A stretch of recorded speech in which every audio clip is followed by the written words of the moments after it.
Good morning everyone. Myself Dr. Shivaji Sarkar. Today I am going to discuss about the topic on Schmidt rearrangement reactions. तो आज के topic के अंदर मैं आपको समझाने वाला हूं जो Schmidt rearrangement reactions क्या होते हैं और इसके साथ मैं आपको ये भी समझाने वाला हूं जो ये Schmidt rearrangement reactions के मैकेनिज्म और इसके एप्लीकेशंस क्या होते हैं। तो इस टॉपिक को डिस्कस करने से पहले मैं आपको ये भी समझाना चाहता हूँ जो ये टॉपिक को जब एग्जाम हॉल में पूछा जाते हैं तो टॉपिक को किस तरीके से पूछा जाता है। जनरली जब एग्जाम हॉल में इस टॉपिक को और इस क्वेश्चन को पूछा जाते हैं तो क्वेश्चन को शॉर्ट नोट के फॉर्म में पूछा जाते हैं। शॉर्ट नोट के फॉर्म में मीन्स इस क्वेश्चन को ऐसा पूछा जाते हैं write down A notes on Smith rearrangement reactions. और इस क्वेश्चन को जब ऐसे पूछा जाएंगे तो उस आंसर को आप कैसे लिखोगे, तो उस जगह पे आंसर को आप पहले स्मिथ रिअरेंजमेंट रिएक्शंस के बारे में एक्सप्लेनेशंस करोगे, उसके बाद इसका मैकेनिज्म और इसके एप्लीकेशंस को भी आप लिखोगे। और हो सकता है एग्जाम हॉल आपको ऐसा भी पूछे जो स्मिथ रिअरेंजमेंट रिएक्शंस क्या है और इसका मैकेनिज्म्स क्या है और इसके एप्लीकेशंस के बारे में आप डिटेल एक्सप्लेनेशंस करो। तो अभी हम लोग देख लेते हैं जो स्मिथ रिअरेंजमेंट रिएक्शंस क्या होते हैं। तो इस टॉपिक को डिस्कस करने से पहले मैं आपको ये बोलना चाहता हूं, जैसे आप जानते हो जो हर एक केमिकल रिएक्शंस के लिए कोई ना कोई रिएक्टेंट की जरूरत होते हैं, क्योंकि आप रिएक्टेंट यूज करोगे तो ही आप यहां पर प्रोडक्ट को जनरेट कर पाओगे। तो डेफिनेटली यहां पर भी जो आप स्मिथ रिअरेंजमेंट रिएक्शंस को आप जो फॉलो करोगे और जब देखोगे तो यहां पर भी आप देखोगे कोई ना कोई यहां पर रिएक्टेंट यूज किया गया है और उस रिएक्टेंट को आप यहां पर किस प्रोडक्ट में आप कन्वर्ट करोगे। और इस जगह पे आप ये भी जानते हो जब कोई केमिकल रिएक्शंस होते हैं वो केमिकल रिएक्शंस किसी ना किसी मैकेनिज्म्स को भी फॉलो करते हैं। उस जगह पे कुछ केमिकल रिएक्शंस ऐसे होते हैं जहां पर आप एलिमिनेशन मैकेनिज्म देखोगे, आप कुछ केमिकल रिएक्शंस आप ऐसे भी देखोगे जहां पर सब्स्टिट्यूशन रिएक्शंस होते हैं, कुछ केमिकल रिएक्शंस आप ऐसे भी देखोगे जहां पर रिअरेंजमेंट रिएक्शंस होते हैं। तो ये जो स्मिथ रिअरेंजमेंट रिएक्शंस है यहां पर आप रिअरेंजमेंट प्रोसेस को, रिअरेंजमेंट मैकेनिज्म्स को देखोगे और इसीलिए हम लोग इस रिएक्शंस को स्मिथ रिअरेंजमेंट रिएक्शंस के नाम से जानते हैं। तो यहां पर हम लोगों ने तो ये समझ गए जो ये जो रिएक्शंस मैं आपको आज समझाने वाला हूं तो यहां पर इस रिएक्शंस को हम लोग रिअरेंजमेंट बोल रहे हैं। और इस जगह पे हम लोग देखेंगे जो ये रिएक्शंस में रिअरेंजमेंट प्रोसेस हो रहा है। लेकिन क्वेश्चन ये जनरेट हो रहा है ये जो स्मिथ रिअरेंजमेंट प्रोसेस है और ये जो रिअरेंजमेंट प्रोसेस है इस रिअरेंजमेंट प्रोसेस को हम लोग यहां पर स्मिथ रिअरेंजमेंट प्रोसेस क्यों बोल रहे हैं, क्योंकि आप जानते हो जो कोई ना कोई रिएक्शंस को कोई ना कोई साइंटिस्ट ने डिस्कवर की। तो इस जगह पे ये जो रिअरेंजमेंट प्रोसेस है इस रिअरेंजमेंट प्रोसेस को in the year of the 1924 पे कैरी फ्रेडरिच स्मिथ ने डिस्कवर किए थे और इसीलिए इस प्रोसेस को हम लोग और इस रिअरेंजमेंट प्रोसेस को हम लोग स्मिथ रिअरेंजमेंट प्रोसेस के नाम से जानते हैं। और इसी रीजंस के लिए हम लोग यहाँ पर ये भी ऑब्जर्व कर पाएंगे जब इस रिअरेंजमेंट प्रोसेस को आप फॉलो करोगे और देखोगे तो उस जगह पे आप ये भी देख पाओगे so the azide are the nucleophile at their terminal nitrogen atom and may added to suitably activate electrophile such as carbonyl compound, tertiary alcohol or alkene to give the amine, nitrile, amide or imine and it is an acid catalytic reactions। तो इस जगह पे मैंने एक point अभी आपको बोला it is an acid catalyzation reactions. So आपका मन में अभी क्वेश्चन ये जनरेट होंगे जो इस रिएक्शंस को हम लोग एसिड कैटालाइज्ड रिएक्शंस क्यों बोल रहे हैं और एसिड कैटालाइज्ड रिएक्शंस होते क्या है। जैसे आप जानते ही हो कैटलिस्ट के बारे में, क्योंकि कैटलिस्ट क्या होते हैं, कैटलिस्ट मीन्स हम लोग उस सब्सटेंस को कैटलिस्ट बोलते हैं जो सब्सटेंस केमिकल रिएक्शंस में इन्वॉल्व होते हैं और रिएक्शंस में इन्वॉल्व होकर और रिएक्शंस के रेट को इंक्रीज भी कर सकते हैं और रिएक्शंस के रेट को डिक्रीज भी कर सकते हैं। तो यहाँ पर हम लोग कैटलिस्ट यूज़ कर रहे हैं और इस जगह पे कौन से कैटलिस्ट यूज़ कर रहे हैं, क्योंकि आप जानते हो और बहुत सारे रिएक्शंस में आपने देखा भी होगा कैटलिस्ट के हिसाब से हम लोग निकेल यूज़ करते हैं, पैलाडियम यूज़ करते हैं, प्लैटिनम यूज़ करते हैं। लेकिन इस रिएक्शंस में हम लोग ऐसा कोई भी टाइप को कैटलिस्ट यूज नहीं करेंगे और इस केमिकल रिएक्शंस में हम लोग कैटलिस्ट के हिसाब से हम लोग यहाँ पर एसिड यूज करेंगे और इसी रीजंस के लिए हम लोग इस रिएक्शंस को एसिड कैटलिटिक रिएक्शंस के हिसाब से इसे हम लोग कंसीडर कर रहे हैं।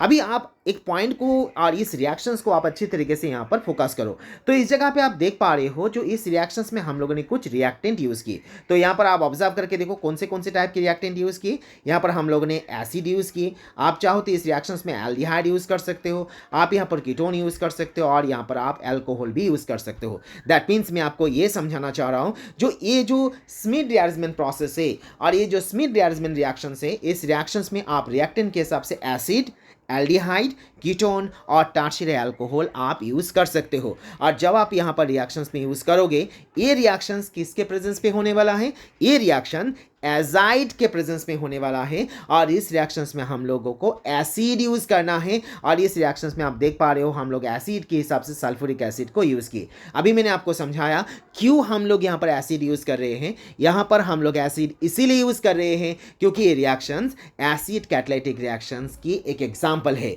और ये रिएक्शंस एसिड की प्रेजेंस पे हो रहा है क्योंकि यही एसिड यहाँ पर कैटलिस्ट के हिसाब से काम कर रहा है जो केमिकल रिएक्शंस के रेट को इंक्रीज कर रहा है। इस जगह पे स्टूडेंट्स को ये पॉइंट को याद रखना है, जब इस रिएक्शंस में रिएक्टेंट के हिसाब से आप एसिड यूज करोगे तो उस जगह पे आपका प्रोडक्ट आएगा एमाइन, जिस जगह पे एल्डिहाइड यूज करोगे तो उस जगह पे आपका प्रोडक्ट आएगा नाइट्राइल, जब आप कीटोन यूज करोगे तो आपका प्रोडक्ट आएगा एमाइड और जब टर्शियरी अल्कोहल यूज करोगे तो उस जगह पे आपका प्रोडक्ट आएगा इमाइन। दैट मीन्स आप जब रिएक्शंस में जब प्रोडक्ट बनाना चाहते हो तो उस जगह पे प्रोडक्ट के हिसाब से आप एमाइन, नाइट्राइल, एमाइड और इमाइन बनाना चाहते हो तो उस जगह पे आप ये प्रोडक्ट को बना सकते हो।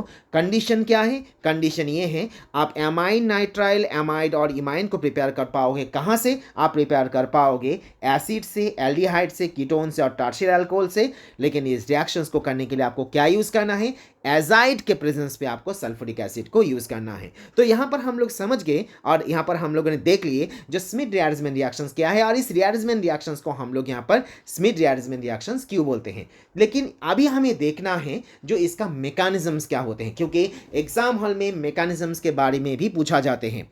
तो हम लोग ये भी जानते हैं बहुत सारे केमिकल रिएक्शंस में आप देख पाओगे जो रिएक्शंस आपका सिंगल स्टेप में होते हैं, बहुत सारे रिएक्शंस आप ये भी देखोगे जो रिएक्शंस आपका मल्टीपल स्टेप में होते हैं। आप याद रखना जब आपका रिएक्शंस मल्टीपल स्टेप में हो रहा है तो उस जगह पे आपका इंटरमीडिएट फॉर्मेशंस डेफिनेटली होंगे और इंटरमीडिएट के फॉर्म में आपको कार्बिन हो सकता है, इंटरमीडिएट के फॉर्म में आपका कार्बोकैटायन हो सकता है, इंटरमीडिएट के फॉर्म पे आपका फ्री रेडिकल भी हो सकता है। तो ये भी अभी हम लोग यहाँ पर देख रहेंगे यहाँ पर। और इस स्मिथ रियारेंजमेंट रिएक्शंस को जो हम लोग देखेंगे ये सिंगल स्टेप में होते हैं ना, ये रिएक्शंस मैकेनिज्म मल्टीपल स्टेप में होते हैं और ये मल्टीपल स्टेप में होते हैं तो इस जगह पे यहाँ पर कौन से टाइप के इंटरमीडिएट जेनरेट होते हैं। तो अभी हमारा पॉइंट आ रहा है इसका मैकेनिज्म। तो जब इस मैकेनिज्म्स को हम लोग ऑब्जर्व करेंगे तो इस जगह पे हम लोग ये देख पाएंगे इसका मैकेनिज्म 3 स्टेप में कंप्लीट होते हैं। तो क्वेश्चन आपका मन में ये जेनरेट होंगे जो ये पहला स्टेप में कौन से प्रोडक्ट जेनरेट होंगे, सेकेंड स्टेप में कौन से प्रोडक्ट होंगे एंड थर्ड में क्या जेनरेट होने वाला है। तो पहला जो आपका स्टेप है जिस जगह पे आपको क्या करना है? प्रोटोनेशंस करना है। जब आप प्रोटोनेशंस करोगे प्रोटोनेशंस जब इसका आपका हो जाएंगे तो प्रोटोनेशंस को थ्रू पे आपको यहाँ पर वाटर मॉलिक्यूल को एलिमिनेट करना है। आपका क्वेश्चन मन में ये जनरेट होंगे जो हम लोग यहाँ पर प्रोटोनेशन रिएक्शंस क्यों करें और ये प्रोटोनेशन रिएक्शंस किसके थ्रू पे हो रहा है, क्योंकि मैंने आपको पहले ही बोला ये जो रिएक्शंस मैकेनिज्म है ये रिएक्शंस आपका एसिड के प्रेजेंस पे हो रहा है। मैंने आपको ये भी समझाया ये रिएक्शंस आपका एसिड कैटालिटिक रिएक्शंस की ही एक एग्जांपल है। तो यहाँ पर हम लोगों ने कौन से एसिड यूज किए थे? यहाँ पर हम लोगों ने ऑब्जर्व किए सल्फ्यूरिक एसिड यूज किए और आप जानते हो सल्फ्यूरिक एसिड आयनाइजेशन करने के बाद H+ आयन और HSO4- आयन को जनरेट करते हैं और वही H+ आयन आप यहाँ पर देख पा रहे हो। और इस H+ आयन को जो हम लोग यहाँ पर रिएक्शंस करेंगे और प्रोटोनेशंस करेंगे तो ये H+ आयन की सबसे पहले अटैक कहाँ पर होंगे? यहाँ पर ऑक्सीजन के ऊपर होने वाला है और ऑक्सीजन के ऊपर होने के बाद वो यहाँ पर आपका जनरेट कर देंगे प्रोटोनेटेड स्पीसीज। और ये प्रोटोनेटेड स्पीसीज के अंदर से आपको क्या करना है? यहाँ पर हाइड्रोजन, ऑक्सीजन और हाइड्रोजन जो आपका वाटर मॉलिक्यूल में कन्वर्ट हो जाएंगे और होने के बाद इस रिएक्शन से बाहर निकल जाएंगे। निकलने के बाद ये आपका पहला इंटरमीडिएट जनरेट होंगे जिसे हम लोग यहाँ पर एसिलियम आयन के नाम से जानते हैं, जहां पर आप कार्बन के ऊपर प्लस चार्ज देख पा रहे हो। क्योंकि मैंने अभी बोला जब आपका रिएक्शंस मैकेनिज्म मल्टीपल स्टेप में होंगे तो डेफिनेटली वहां पर इंटरमीडिएट जनरेट होंगे। तो इस जगह से हम लोगों ने क्या सीखा? इस जगह से हम लोगों ने ये सीखा ये जो स्मिथ रियारेंजमेंट रिएक्शन है ये रिएक्शंस की मैकेनिज्म्स को जब आप फॉलो करोगे ये मैकेनिज्म कितने स्टेप में होने वाला है?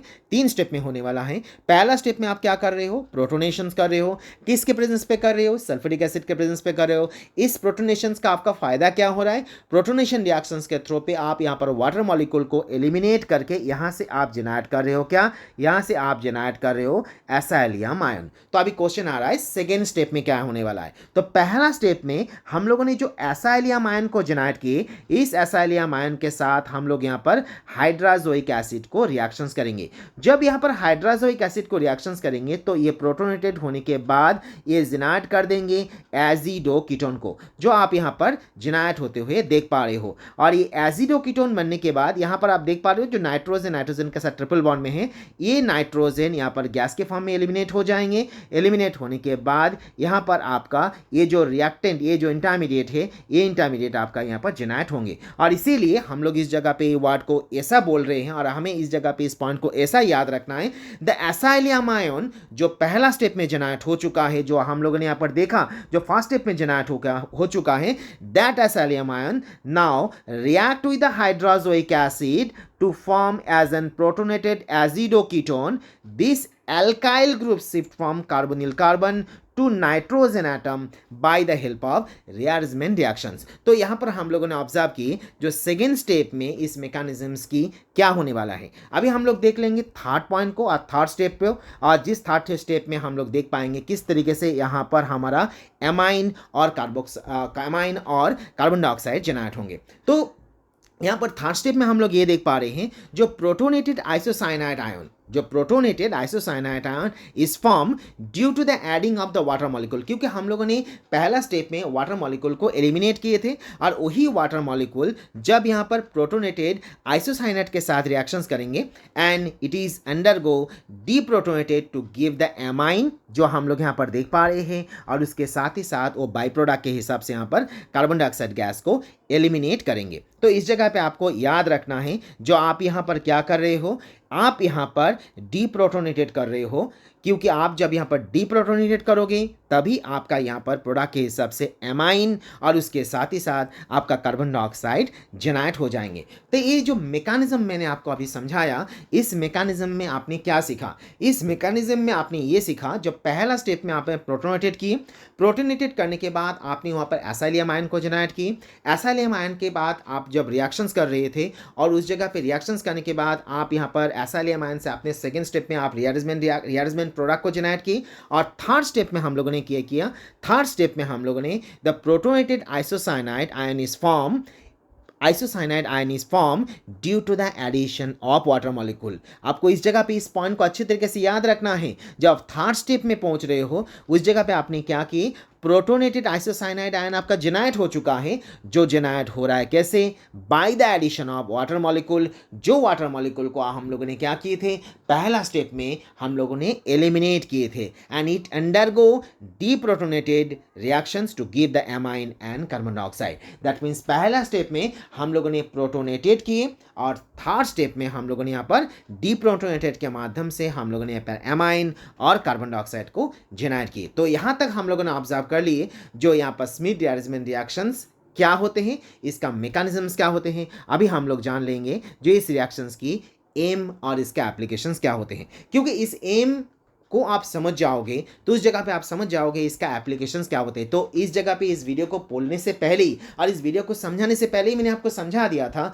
जो इस रिएक्शंस को हम लोग क्यों यूज़ करते हैं, इस रिएक्शंस की पर्पस क्या है, इस रिएक्शंस को आप यूज़ क्यों करोगे। तो उस जगह पे हमने आपको समझाया था जो इस रिएक्शंस के थ्रू पे आप क्या कर सकते हो, आप यहाँ पर नाइट्राइल, एमाइन, इमाइन और एमाइड को प्रिपेयर कर सकते हो। सो इसीलिए मैं आपको इस जगह पे ये समझाना चाह रहा हूँ और इस जगह पे आपको मैं ये फोकस करवाना चाह रहा हूँ। आप इस जगह पे इस पॉइंट को याद रखना, it is used to introduce the amine, nitrile, amide और imine as an functional group. तो यहाँ पर आप देख पा रहे हो जो हाइड्रोजोइक एसिड है, जहाँ से हम लोगों ने इमाइन, जहाँ से हम लोगों ने नाइट्राइल, जहाँ से हम लोगों ने यहाँ पर एमाइड, एमाइन और इमाइन को जेनरेट की। तो आज के लेक्चर में मैंने आपको ये समझा दिया जो स्मिथ रिअरेंजमेंट रिएक्शंस, इसका मैकेनिज्म और इसका एप्लीकेशंस क्या होते हैं। और नेक्स्ट वीडियो में और नेक्स्ट लेक्चर में मैं आपको समझाने वाला हूँ बैकमैन रिअरेंजमेंट के बारे में।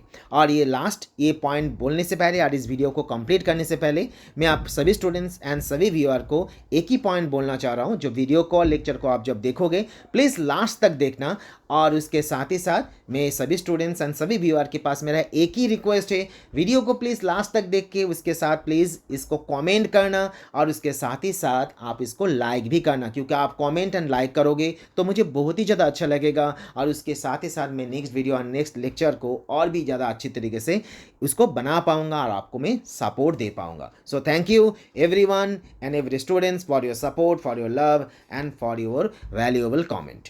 Thank you.